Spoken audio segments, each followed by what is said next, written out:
अनन्तविजयं राजा कुन्तीपुत्रो युधिष्ठिरः नकुलः सहदेवश्च सुघोषमणिपुष्पकौ काश्यश्च परमेश्वासः शिखण्डिश्च महारथः दृष्टद्युम्नो विराटश्च सात्यकिश्चापराजितः द्रुपदो द्रौपदीयाश्च सर्वशः पृथिवीपते सौभद्रश्च महाबाहो शंखं दद्मो पृथक पृथक। हे राजन, कुंतीपुत्र तथा राजा युधिष्ठिर ने अपना अनंत विजय नामक शंख बजाया तथा नकुल और सहदेव ने सुघोष और मणिपुष्पक शंख बजाए।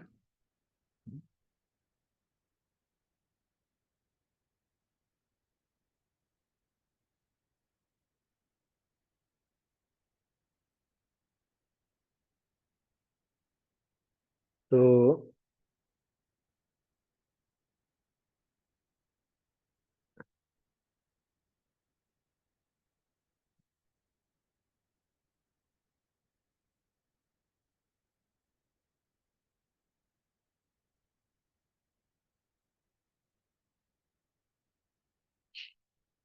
अनंत विजय शंख किसने बजाया? युधिष्ठिर ने बजाया।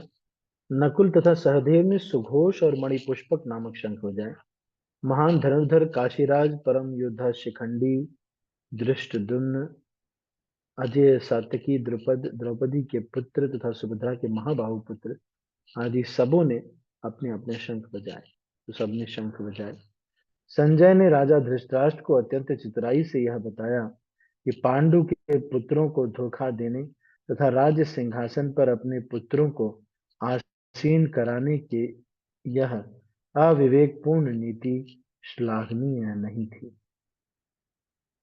लक्षणों से पहले ही यह सूचित हो रहा है कि महायुद्ध में सारा कुरुवंश मारा जाएगा।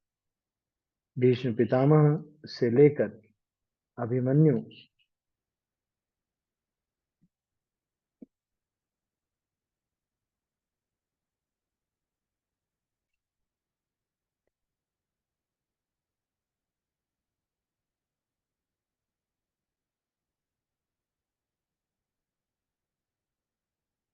भीष्म पितामह से लेकर अभिमन्यु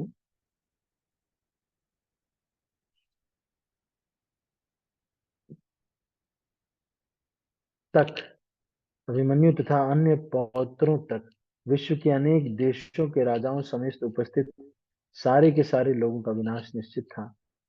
यह सारी दुर्घटना राजा धृतराष्ट्र के कारण होने जा रही थी, क्योंकि उसने अपने पुत्रों की कुनीति को प्रोत्साहन दिया था।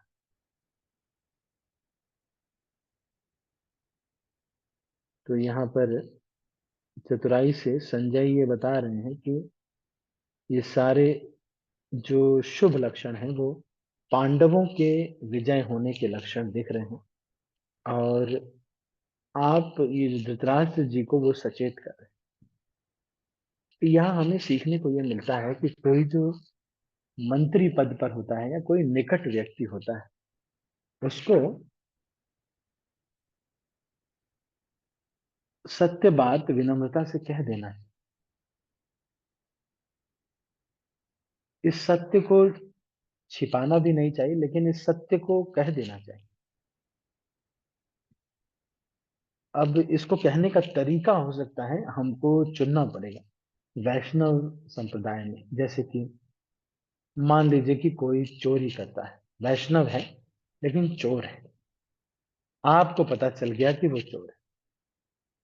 तो वैष्णव संप्रदाय क्या कहता है?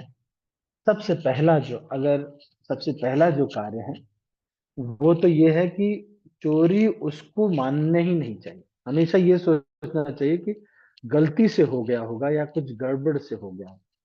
हमेशा यही कहना चाहिए। शायद आप गलती से वो मेरे 5 करोड़ रुपए आपके पास चले गए, है ना, गलती से चले गए क्या? क्योंकि उस व्यक्ति को उसकी गलती की इमेज में डालना बहुत गलत है, समझ रहे हैं? जैसे कि अगर अ, मान लो कि मंत्रेश्वर गोविंद प्रभु से कोई गलती हो जाती और दिव्यांश प्रभु को पता चल जाता है कि हाँ, इनसे गलती हुई। तो जब पहली बार कोई गलती करता है, तो हम लोग कलयुग में रह रहे हैं,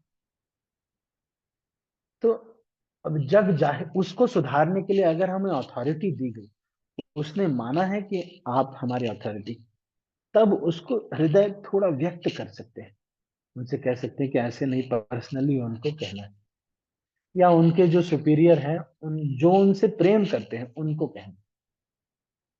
लेकिन इस बात को समझना पड़ेगा कि दोष निकालने के चक्कर में हम कितने लोगों से अलग हो जाए। आप सोच के देखिए, फिर तो इस कौम में कोई रहेगा ही नहीं, क्योंकि दुर्गुण तो सबके अंदर है।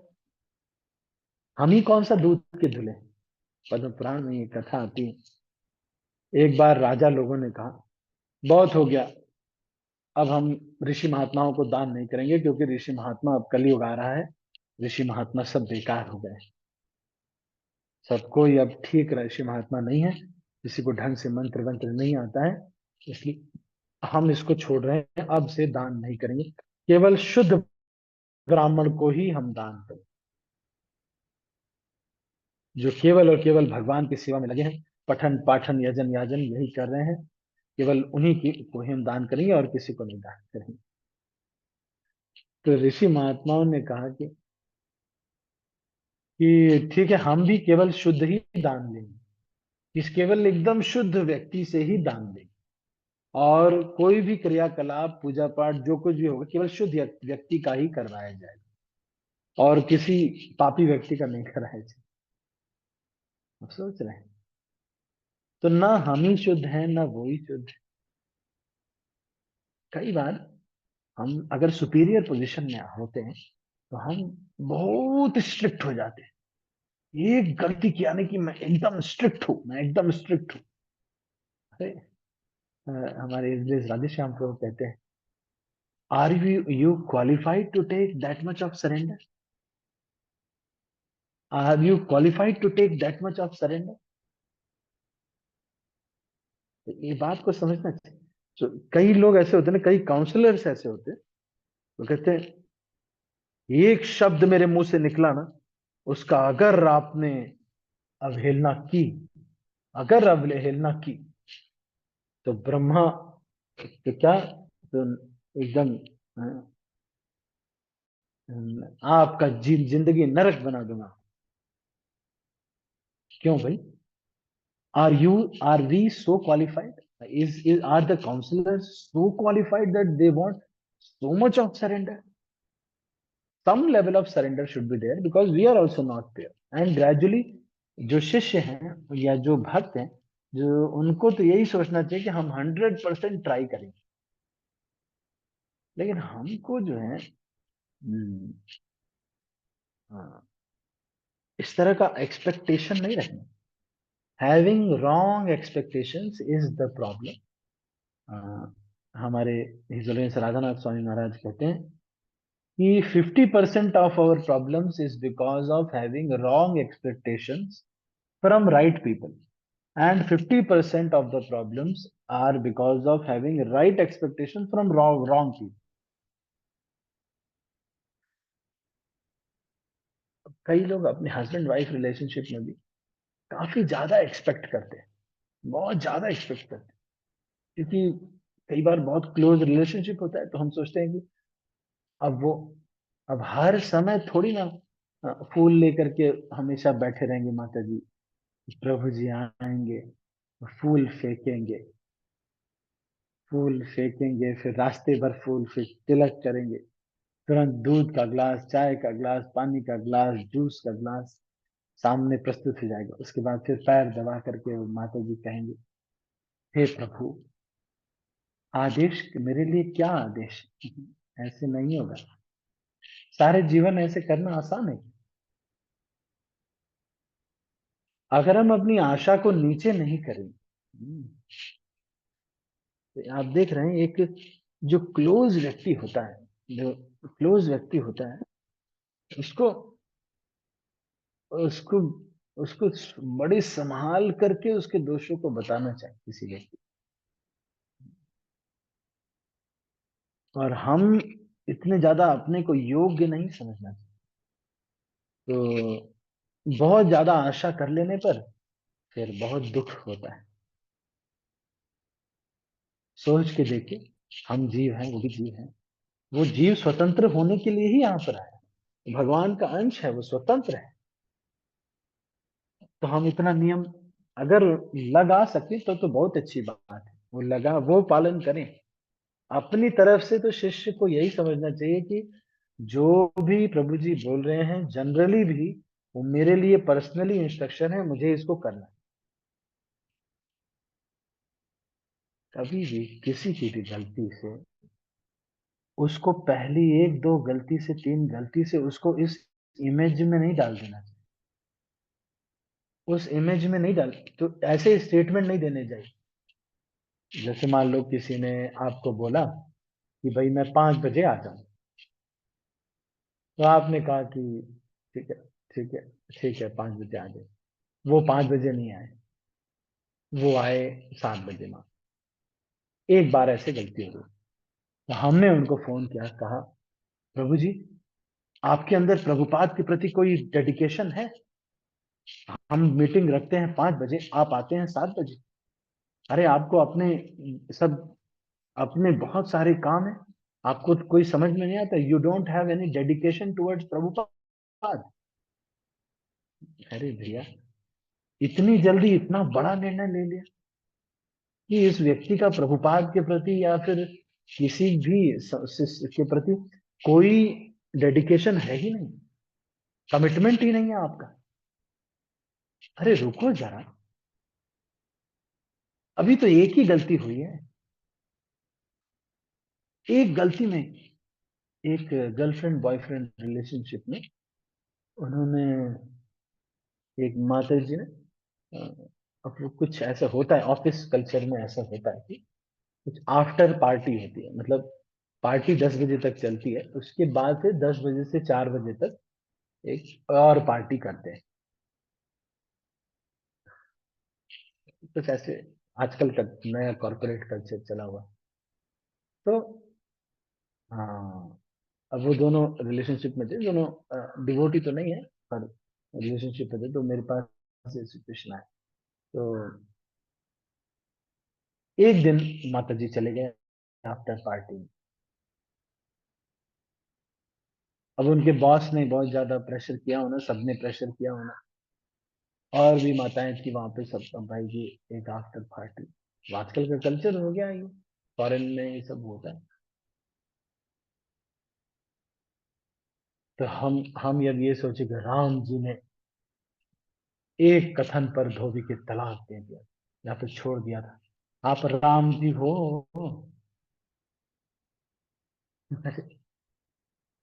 एक गलती पे इमेज में ढाल देते हैं।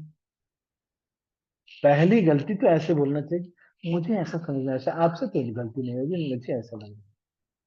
या फिर दूसरी गलती मजाक में टाल देना, यार प्रभु जी लग रहा है 5 करोड़ का ट्रांजेक्शन भूल गए आप। क्यों मैं ऐसा कह रहा? क्योंकि दोष निकालने का ये जो कल्चर है, इससे हमको फायदा नहीं होगा। We will lose the most valuable people, we will lose the most generous, most valuable people because of this one thing, to cast a person in an image of his wrongdoings, of his fault.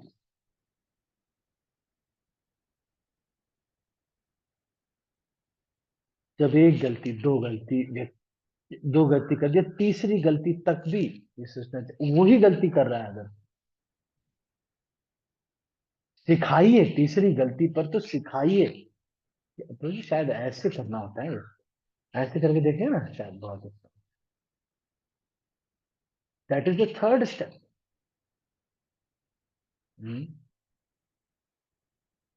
Fourth step is to tell somebody who is superior and he loves him, to correct him without naming you. कभी ऐसे ही मिले तो उनको correct करना चाहिए, लेकिन ये नहीं बता करके कि मैंने ऐसे कहा है। क्योंकि एक बार जब रिश्ते टूट जाते हैं, मैंने आपको बताया ना, रही मन धागा प्रेम का, मत तोड़ो चटकाए, तोड़े से फिर ना जुड़े, जुड़े गांठ पड़ जाए। आप समझ पाए? एक बार पत्नी ने गलती, अरे गलती हो जाती है भाई, ये समाज इतना, माया इतनी प्रबल है, हो जाती है गलती। हम ही कौन सा दूध के धुले हैं, भगवान है क्या हम? 10,000 रुपए का कुछ इधर उधर हो गया मान, या फिर मान लो 2 लाख 3 लाख का हो। अरे रिश्ते हैं ये, अपने रिश्ते हैं ये, अभी इमेज में डाल देंगे। नहीं नहीं, ये ऐसा ही है प्रभु। फिर भी मन में प्रश्न ये पूछना चाहिए, ये ऐसा क्यों हो गया है मेरे साथ? सबके साथ तो ऐसा नहीं।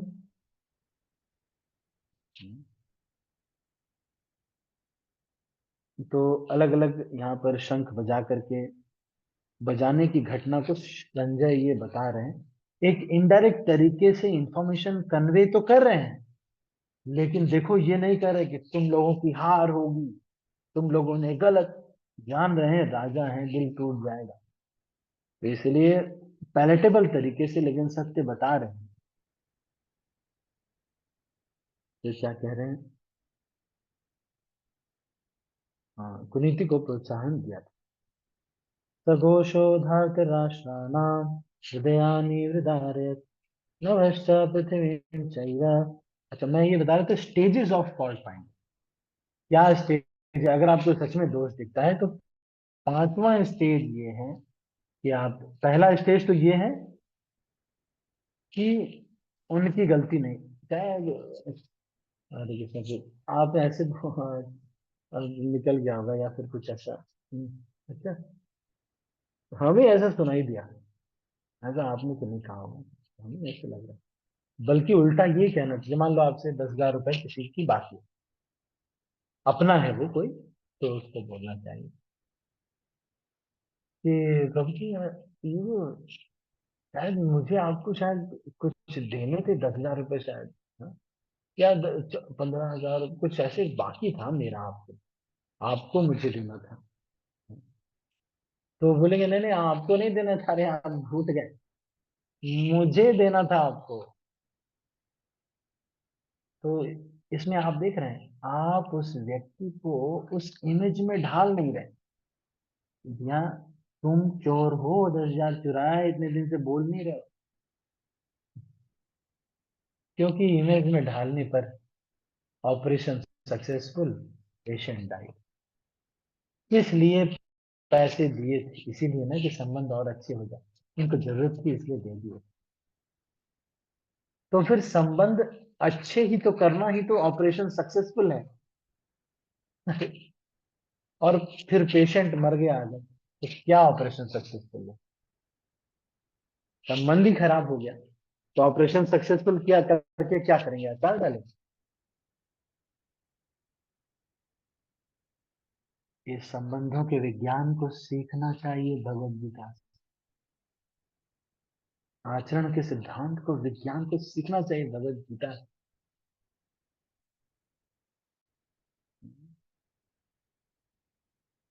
अगर कोई बहुत बड़ा मेजर हो रहा है, आप इंचार्ज हैं संस्था का, कुछ घाटी और घाटा हो रहा है, चलो ठीक है, उसको सुधारने के लिए आप पैसे कुछ कर दिया कि प्रभु जी ऐसे कर दीजिए, ट्रांसफर कर दीजिए, ये करिए, ऐसे कर दीजिए, चलो।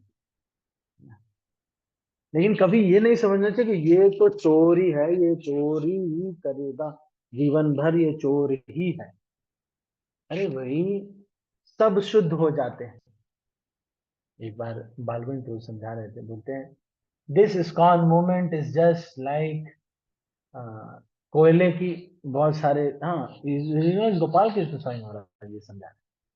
वो कहते हैं कि जो इस्कॉन के सारे भक्त हैं, ये सारे भक्त क्योंकि सबसे शुद्ध प्रोसेस में है, सबसे शुद्ध तरीके से ये संग कर रहे हैं, तो ये क्या होगा, जैसे कोयले एक साथ इकट्ठा होते हैं, सारे ऐसे ऐसे घर्षण घर्षण घर्षण घर्षण करेंगे, और सारे एक दिन हीरे बन जाएंगे।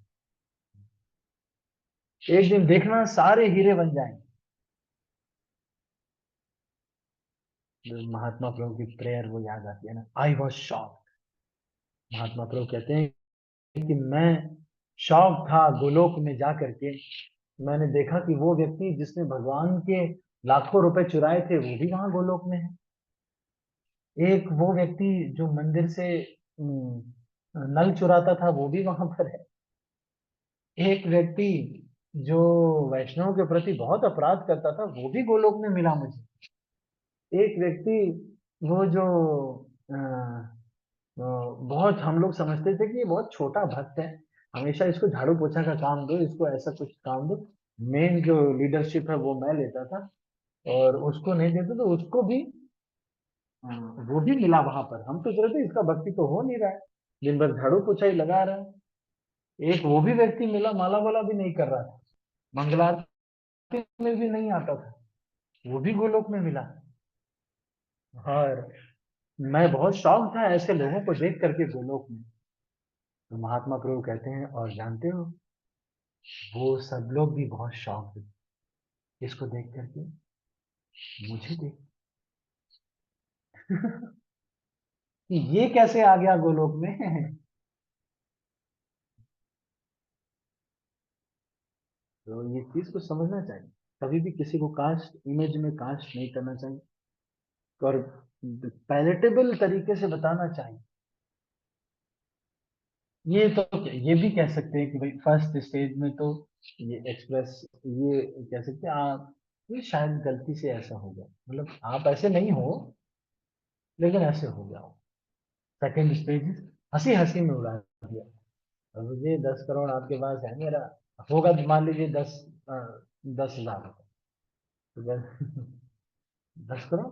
हाँ, तो मतलब उनको भी लगेगा कि हमको इसमें इमेज में कास्ट नहीं किया, थोड़ा मजाक में उड़ा दिया, या फिर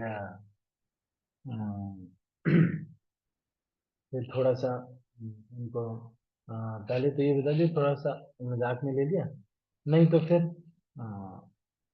किसी उनके जो सुपीरियर है उनको एक्सप्रेस किया बिना नाम लेते हुए, वो उनको सुधार दे, उनके लिए प्रार्थना करना। तो ये सब चीजें करना चाहिए। अब ये फिर क्या करें, इन विभिन्न शंखों की ध्वनि कोलाहलपूर्ण बन गई, जो आकाश तथा पृथ्वी को शब्दायमान करती हुई राष्ट्र के। अच्छा, तो मैं ये शंखों के बारे में किसी को पता नहीं रहता है, मैं थोड़ा इसको बताता हूँ।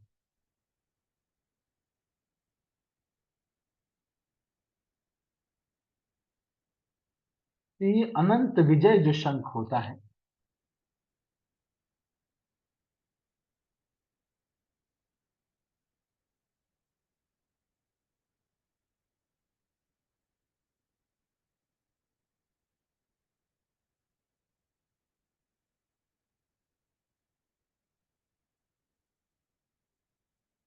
हाँ,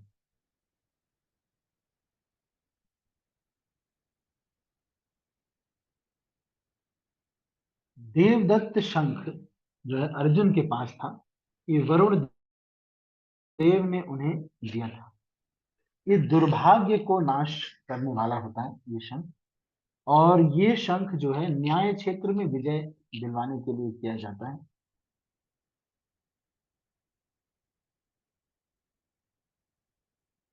और ये शक्ति का प्रतीक माना जाता है। अनंत विजय शंख, अनंत विजय शंख युधिष्ठिर के पास था।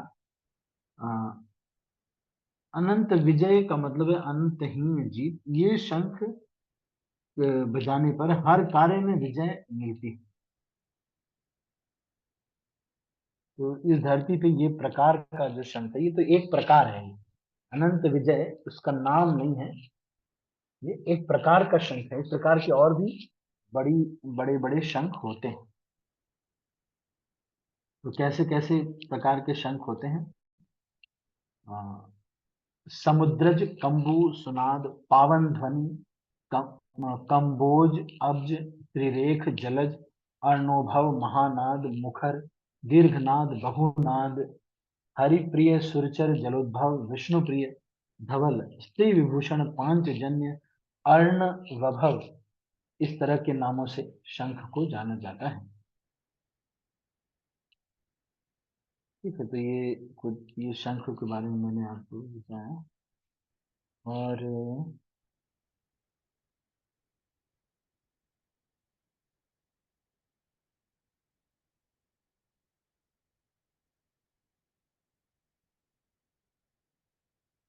और तो ये 16 प्रकार के शंख बताए गए हैं। ठीक है, ठीक है, तो ये मैंने थोड़ा सा आपको अनंत विजय शंख के बारे में बताया। तो शंख अलग अलग अलग अलग नामों से देखिए, पांचजन्य जो शंख है वो भगवान श्री कृष्ण का शंख है। और जब गुरु दक्षिणा के रूप में उनके मृत मृत पुत्र को सांदीपनि मुनि ने मांगा था, तो वहां जाकर के शंखासुर नाम का वध किया था भगवान श्री कृष्ण ने।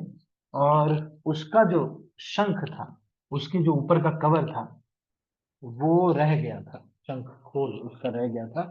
तो उसको भगवान जो है लेकर के आए थे।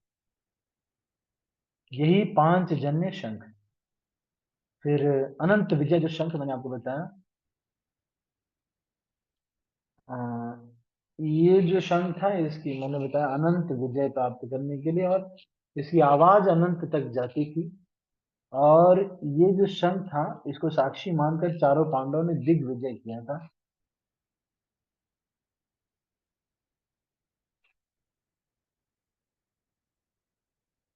तो पौंड्र शंख, ये भीम का शंख था। ये बहुत बड़ा था। भीम के अलावा इस शंख को कोई उठा भी नहीं सकता। ये इतना बड़ा शंख था। और बजाने का तो बहुत दूर की बात है। इसकी जो ध्वनि होती थी इतनी तेज होती थी कि घोड़े और हाथी मलमूत्र त्याग देते थे। इंसान तो दूर की बात है, इतना इतना इसकी जो आवाज जोर की होती थी। तो इसके बल से भीम को ये शंख नागलोक से प्राप्त हुआ था। और देवदत्त जो शंख है वरुण देव ने दिया था, मैंने आपको बताया।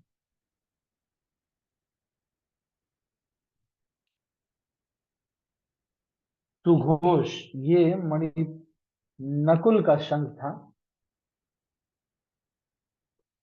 सारी नकारात्मक शक्ति को नष्ट करने वाला ये शंख। मणि पुष्पक जो है वो सहदेव के पास शंख था। और ये मणियों से जड़ित शंख था। ये अश्विनी कुमारों से इनको ये शंख प्राप्त हुए थे, मणि पुष्पक और सुघोष। हम्म, ठीक है, तो ये मैंने थोड़ा इसके बारे में आपको बताया। जब भीष्म तथा दुर्योधन के पक्ष के अन्य वीरों ने अपने विषंग बजाए तो पांडवों के हृदय विजय में नहीं हुई।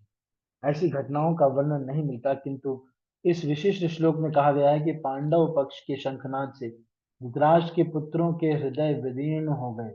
इसका कारण स्वयं पांडव तथा भगवान कृष्ण में उनका विश्वास है। परमेश्वर की शरण ग्रहण करने वाले को किसी प्रकार का भय नहीं रह जाता, चाहे वह कितनी ही विपत्ति में हो। ठीक है, तो यहीं पर हम इसको क्लोज कर रहे हैं।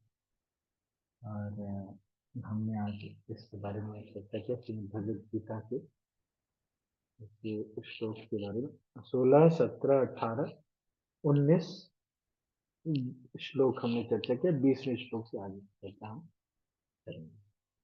ठीक है, एक चीज यहाँ पर और कह रहे हैं कि प्रार्थना करने से ये जरूर कार्य करता है। ठीक है, अभी मैं उन लोगों के नाम ले रहा हूँ जिन लोगों ने 16 माला कर ली। बहुत सारे भक्त चले गए शायद, है ना। ठीक है,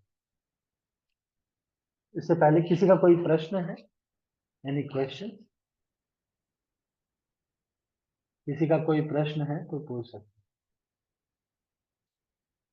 हरे कृष्ण प्रभु जी, दंडवत प्रणाम। अनम्यूट करके पूछ लीजिए। दंडवत प्रणाम। प्रभु जी, मतलब जैसे घर पे कुछ हाँ मतलब बोलो बेटा। फैमिली मेंबर्स ऐसे होते हैं कि मतलब जैसे एकादशी होती है तो उनको चावल खाना होता है। मतलब अगर उनको हम मना करते हैं तो उनको ये लगता है कि मतलब बड़ा भक्त बन रहा है और ये जो रूल्स फॉलो कर रहे हो तो खुद तक रखो, हमको मत बताओ। ये तो मतलब क्या करना चाहिए उसके लिए? पहले तो घर में नहीं प्रचार करना चाहिए जल्दी। वो लोग म्यूट करो, म्यूट कर लो बेटा। आप म्यूट कर लो। तो हरे कृष्णा, सभी लोग म्यूट कर लीजिए।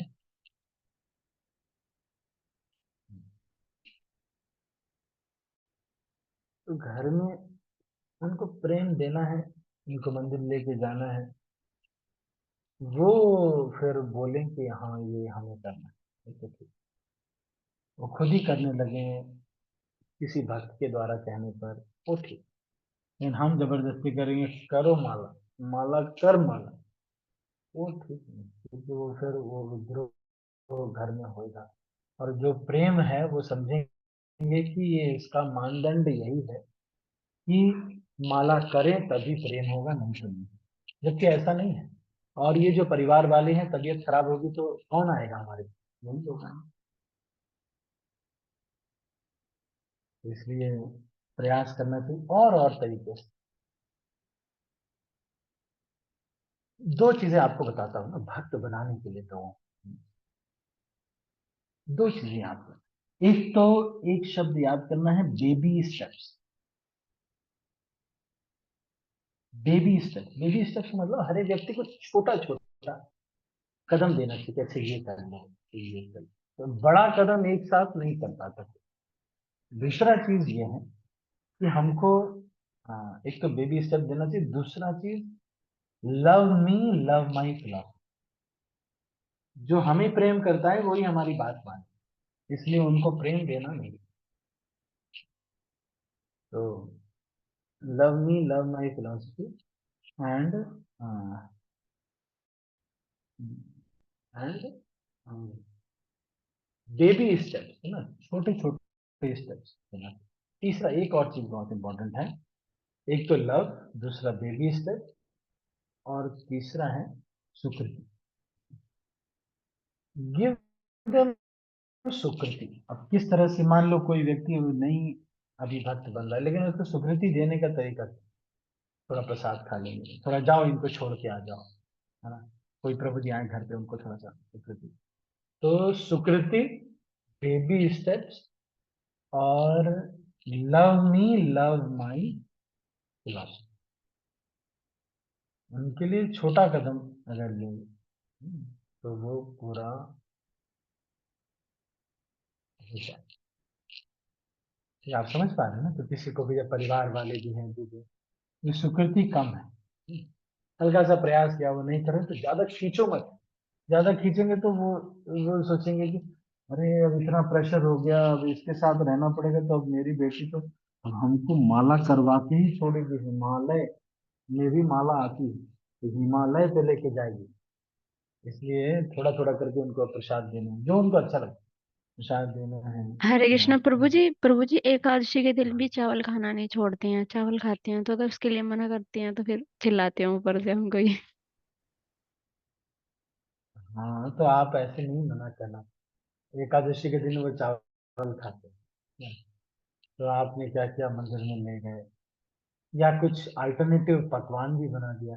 ये वाला वो कुट्टू का, साबुत कुट्टू का, है ना। कई बार लोगों को बेबी स्टेप्स बनाने का मतलब उनको ऐसा कुछ दे दिया, जो कोई जैसे कुट्टू की वो है। जब मुझे एकादशी करना था दिल्ली मंदिर में, मैं पहली बार एकादशी के लिए गया। ये जूस, ये आइटम, इतने आइटम बने थे, तो मैंने फोन किया मम्मी को। मैंने कहा कि मम्मी, आज मेरा व्रत है, कौन है जो मेरे बच्चे को सुधार रहा है। इतना हम लोग जो यूपी के लड़के होते, थोड़ा लड़ाई झगड़ा ज्यादा करते, तो हम लोग भी ऐसे ही थे, थोड़ा फाइटिंग वाइटिंग में ज्यादा, गाड़ी में से निकालना, पिटाई करना, फिर गाड़ी में डाल दिया। हम भी बहुत लड़ाई झगड़े करते थे। तो मेरी मम्मी को लगा कि व्रत वगैरह रह रहा है मेरा बेटा तो बड़ा सुधर गया। तो मैंने बताया कि व्रत में क्या खा रहे हैं? ये है, ये है, ये है, ये है। तो अब इतने सारे आइटम, कोई जूस है, ये juice, mango shake, banana shake, नींबू जूस। तो बोलती मम्मी, बोलती ये व्रत है?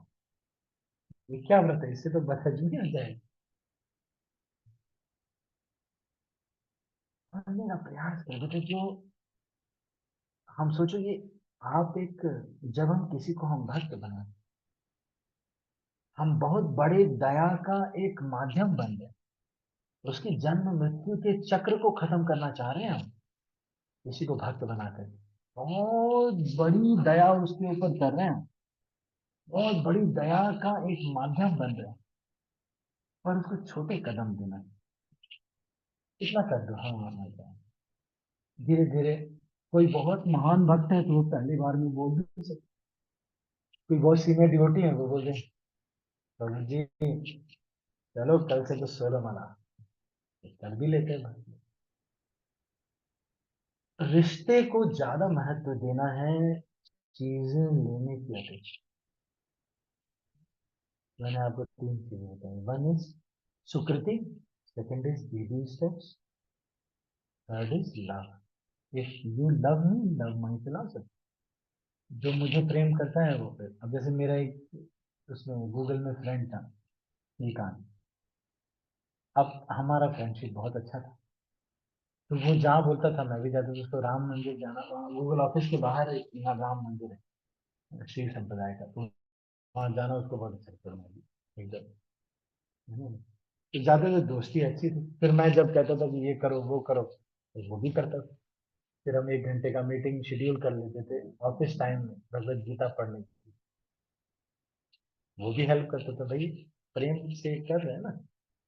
तो इस चीज को समझना, कंपैशन है बेटा, ये जो प्रचार है ना, ये दया का कार्य, और दया का।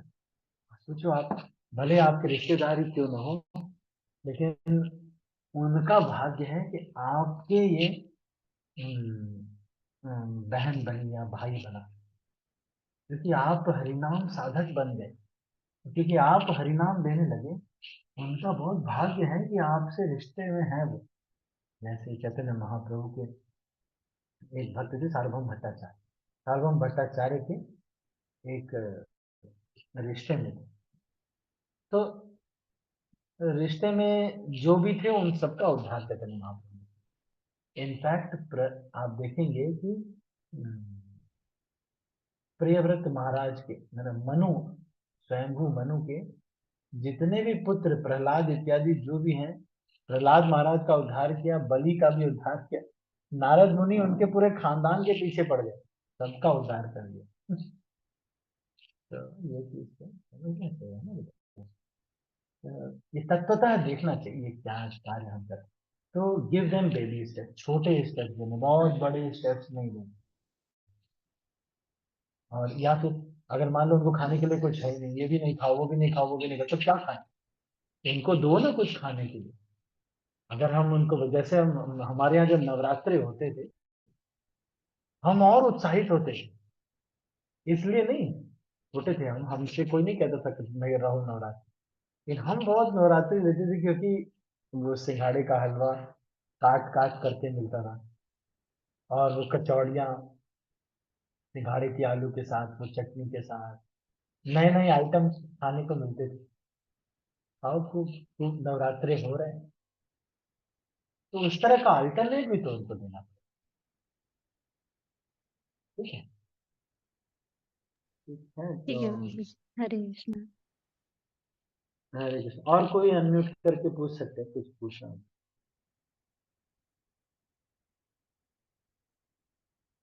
तो हम उन भक्तों के नाम ले रहे हैं जिन्होंने 16 माला कर ली है। वो हैं सौम्य किशोरी माता जी, शिखा माता जी, लता मोरे माता जी, सुशीला माता जी, रीता माता जी, संतनी राधा माता जी, अनीता माता जी, वंदना माता जी, उत्तम बिरादर माता जी, पावनी ज्योति माता जी। बाकी अच्छा। और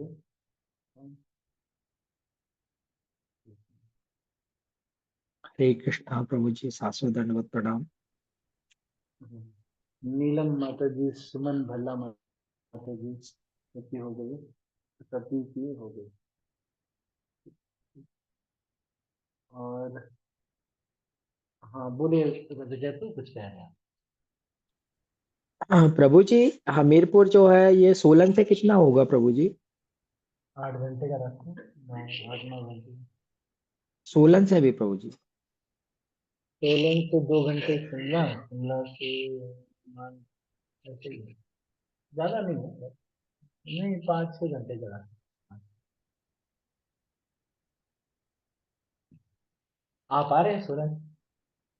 प्रभु जी मैं वहां रहा था पहले सोलन में, इसलिए मैंने आपसे पूछा प्रभु जी।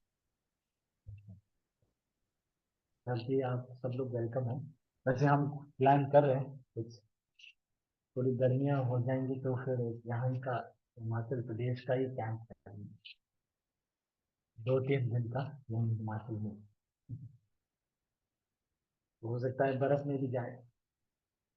आप लोग देखें कैसे, अभी मैंने ईश्वर से डिस्कस करूंगा मैं कैसे।